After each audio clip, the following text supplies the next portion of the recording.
Australian Cultural Library is located in downtown Toowoomba. The library was created by celebrated folk musician Steve Towson. Spanning all genres of Australian film, music, poetry, books and sheet music in every available format, the library serves as a depository of Australian culture to be available for all Australians. At the moment, like for the last year, it's just been trying to accumulate enough stuff so there's actually something. Because we started from scratch and with a budget of nothing, pretty much literally nothing, other than what people donated or what I could find in op shops or what I could donate myself or through music associates or some artists as well. And we've had, just through word of mouth, we've had some teachers come and check out the library, as well as university lecturers and a couple of TAFE lecturers. And like over the next year, we'll put a lot more work into actually encouraging, like letting the public know as such. At the moment, it's just been, the idea was word of mouth until there's actually books in the library.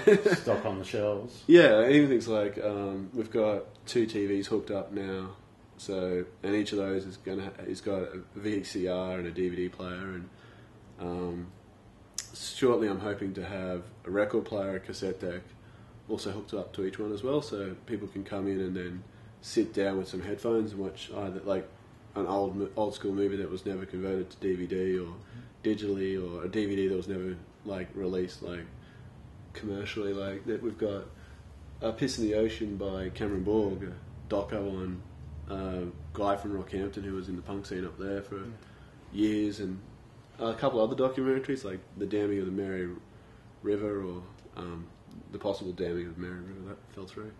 But stuff like that, where like my main interest with the library is to actually collect and preserve the stuff that isn't popular, that isn't in every single record store, that's not well known in every house. Like it's the dude who isn't necessarily the best singer or guitarist, but he might be in a country music club in Gayndah and have put out a cassette in 1983, and might also be an influence in their own community. Yeah, look at what their influences are. They're like a bit of this, bit of that, bit of this, bit of that. And like to me, that's pretty awesome. Like, so yeah, we've got like top 20 stuff. There's horrible pop in here, but for some people, like they don't like it anymore. But you know, I've had some women come in and go, "Oh wow, like Nikki Webster, I remember her when I was at school," and it's kind of cool. Like it's that someone remembers something about like who they were in the past, or in particular for some reasons they might look at it now and go, "Oh, I never want my kids to listen to something as bad as that." There's some stuff in the library that one day I wouldn't mind getting around to reading. But yeah, just like the idea was just like posters, stickers, flyers, anything we can get our hands on, like. Because some bands never actually put out a recording. Like they can be really good, but I think I've got 2 CDs in one of my favourite Brisbane bands called Lucky 13. They only ever had like one demo, and I got a copy of an album by the guitarist because he knew I was massively into their music, and they recorded it, but they broke up before they had a chance to release the album. Yeah. And I think they're in the library somewhere. Have you had a chance to tap into any government funding? Not as of yet. I'm treading carefully around government funding because I want the library to be independent as much as possible. To try to avoid government funding, just like I've seen people become dependent on it, like or organisations, and then there's a budgetary cutback, and first thing is always let's hit the arts. I mean, first thing Campbell Newman did when his government got elected in, they wiped out the Premier's Literacy Award the first weekend or whatever it was. And to me, if something such a prestigious height as that, which is, they had hardly any money when you look at it in the big scheme of government funding for stuff. And it was the Premiers. It wasn't like the Deputy Premier, it wasn't like the Minister of Arts Award, it wasn't, I don't know, the 4ZZZ or DDB award. It was the actual award was directly connected to that person, and it was abolished. So that's a really good indication for the future of arts in Australia. Yes. Like, our main focus was start up, just try to grab hold of stuff before it's destroyed. Like, I've seen amazing stuff at rubbish dumps. Like, I bought in Rocky this one band's 7-inch. It was The Clergy, and it was recorded in Daily Planet Studios in Rocky by a guy who is like a massive institution up there. And then I told a mate of mine who's from Rocky, who actually was in that documentary I mentioned, and he said, yeah, I remember that 7-inch, I helped glue it together. And so you've got these stories where like something so simple like that, it's just a 7-inch apparently, but it's actually not just a 7-inch, because that is people's, like, he wasn't even in the band, so why was he gluing it together or helping with it? Because he obviously believed in the band and in the community. And so you get these things which are apparently just music, but it's not just music, because it's a reflection of the times and of the attitudes. Especially, like, I mean, yeah, it just really depends on what people's perceptions are of music and art and culture.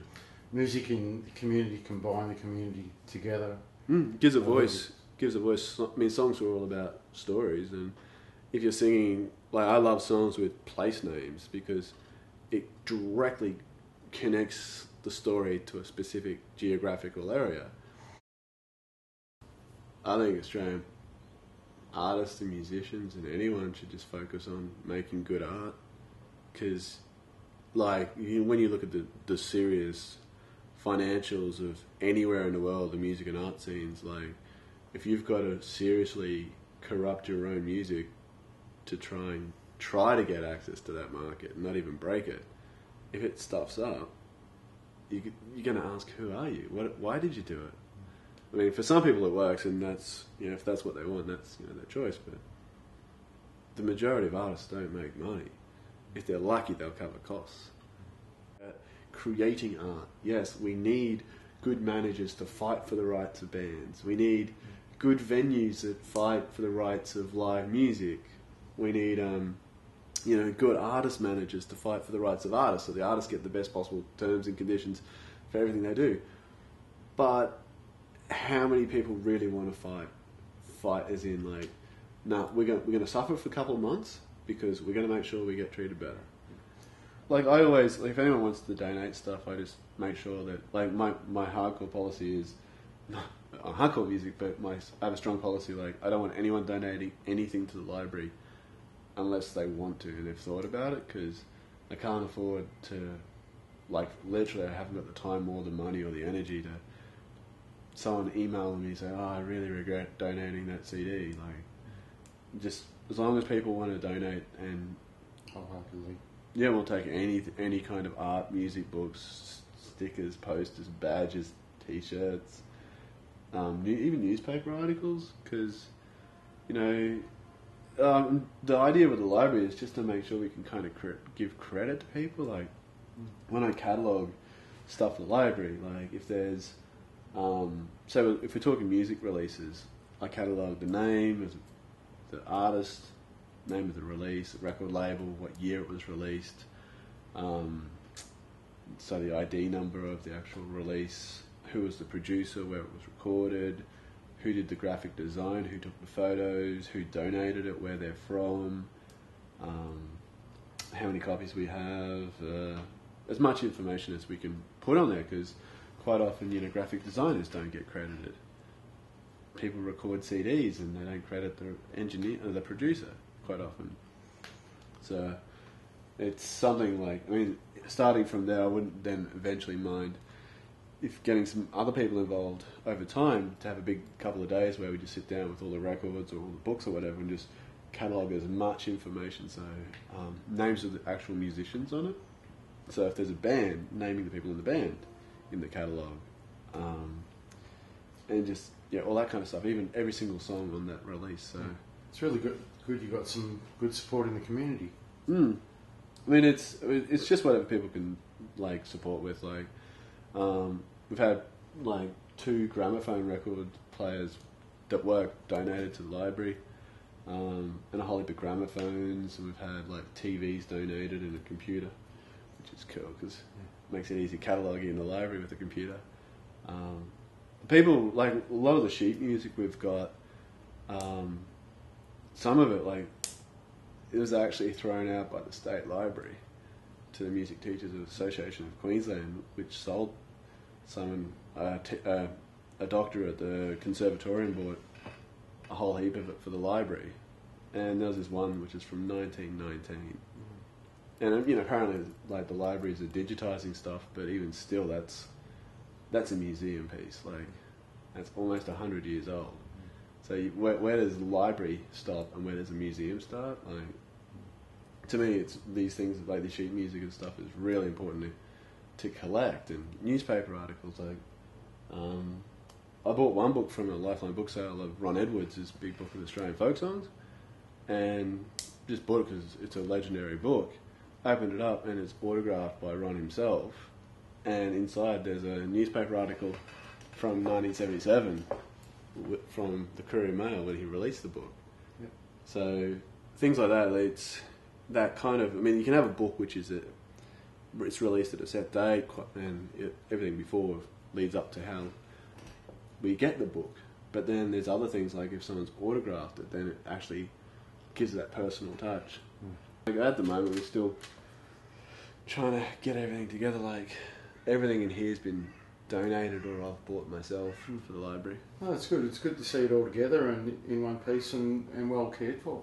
Yeah, well, that's one thing I'm looking at over time is learning how to, myself or someone else if they're interested, how to repair books, you know, spines of books and things like, we've got the gramophone players, if, you know, like just learning how to clean and maintain it safely.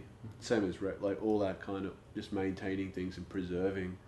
So all these things take time, and it's kind of the idea with the library is like just take small steps and just keep growing and growing. And I mean, eventually I wouldn't mind having a space which can have a performance area as well as like an actual like large room for the library.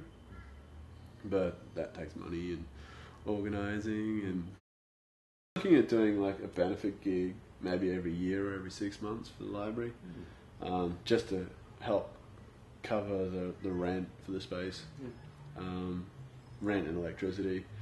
Because when we're still happy, like myself and my partner, we fund the whole thing, so we're happy to lose the money for it. But you know, if there's a way of not having to lose money, it'd be pretty cool.